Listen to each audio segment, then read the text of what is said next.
السلام علیکم ورحمۃ اللہ وبرکاتہ۔ رمضان المبارک کا مقدس مہینہ اللہ رب العالمین کے احسان اور فضل سے ہماری زندگی کے اندر اللہ نے ہمیں پھر دے دیا ہے۔ میں دعا گو ہوں تمام حاضرین، تمام ناظرین، تمام سامعین،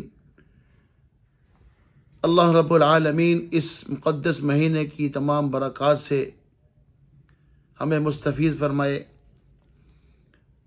بہت سارے فضائل اللہ کے محبوب صلی اللہ علیہ وسلم نے بیان فرمائے ہیں۔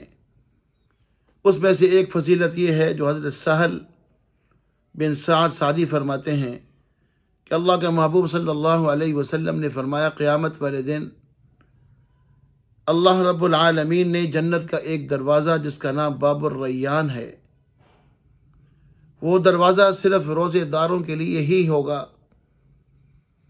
اللہ رب العالمین کی طرف سے آواز آئے گی، کہاں ہے روزے رکھنے والے، کہاں ہے وہ پیاس کو برداشت کرنے والے، کہاں ہے وہ بھوک کی وجہ سے تڑپنے والے، جو میری وجہ سے، میری رضا کے لیے، مجھے راضی کرنے کے لیے، مجھے خوشنودی مجھ سے حاصل کرنے کے لیے میرے لیے ہی وہ بھوکے رہتے تھے، کھانا نہیں کھاتے تھے، پانی نہیں پیتے تھے، پیاس کو برداشت کرتے تھے، آج وہ کہاں ہیں؟ تو یہ اللہ کی آواز پر سارے روزے دار اللہ کے محبوب صلی اللہ علیہ وسلم نے فرمایا اس طرف چل پڑیں گے۔ اس باب الریان کی خصوصیت یہ ہے کہ اس دروازے سے صرف اور صرف روزے دار ہی گزریں گے۔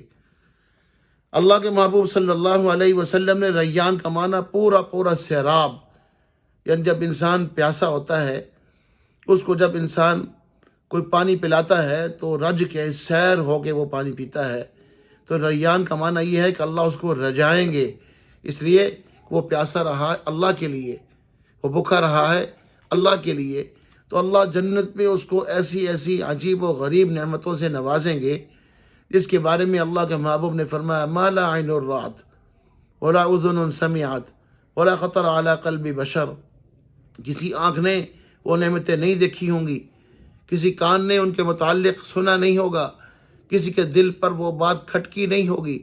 کتنی عجیب اور عظیم بات ہے۔ اس باب الریان سے روزے داروں کو گزار کے اللہ ایسی ایسی نعمتوں سے نوازیں گے، نہ وہ کبھی ان کے متعلق سنا ہوگا، نہ کبھی ان کو دیکھا ہوگا، نہ کبھی ان کے متعلق دل میں بات آئی ہوگی کہ اللہ یہ بھی نصیب فرمائیں گے۔ تو اللہ یہ سب کچھ اس روزے دار کو نصیب فرمائیں گے۔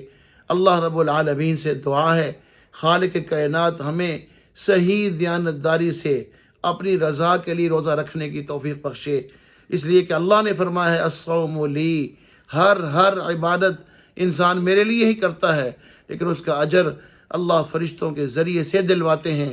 لیکن روزہ ایک ایسا عمل ہے، اللہ کہتے ہیں الصوم لی، یہ تو روزہ میرے لیے ہے، میں نے روزہ رکھا ہے نا، کسی کو خبر نہیں ہے، آپ نے روزہ رکھا ہے، کسی کو پتہ نہیں ہے، صرف اللہ کو پتہ ہے کس نے روزہ رکھا ہے، کس محبت سے رکھا ہے، کس اخلاص سے رکھا ہے، کتنی دیانتداری سے رکھا ہے، کس احسن طریقے سے رکھا ہے۔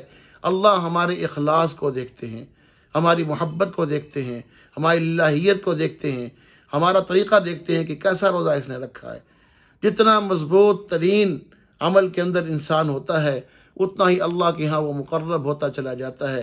تو اللہ فرماتے ہیں، الصوم لی، یہ ایسی عبادت ہے تو خالص میرے لیے ہے، تو اس کا اجر اور بدلہ فرشتے نہیں، انا اجزی بہ، اور ایک جگہ فرمایا انا اجزا بہ، میں اپنے ہاتھ سے دوں گا یا میں خود اللہ اس کے کھاتے میں آ جاؤں گا، یعنی میں اللہ اس کا ہو جاؤں گا۔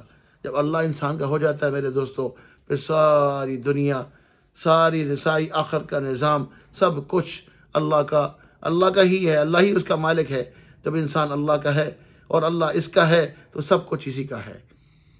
جو کچھ اللہ نے دنیا میں بنایا ہے سب انسان کے لیے بنایا ہے، لیکن اللہ یہ نہیں کہتا کہ یہ تیرا ہے، اللہ کہتا نہیں میرا ہے، تیرے استعمال کے لیے ہے۔ لیکن الصوم لی، یہ ایسا روزہ ہے، ایسی عبادت ہے، یہ میرے لیے ہے اور میں تیرے لیے ہوں۔ سبحان اللہ۔ اللہ رب العالمین ہمیں ایسا ہی روزہ رکھنے کی توفیق دے۔ والسلام علیکم ورحمۃ اللہ وبرکاتہ۔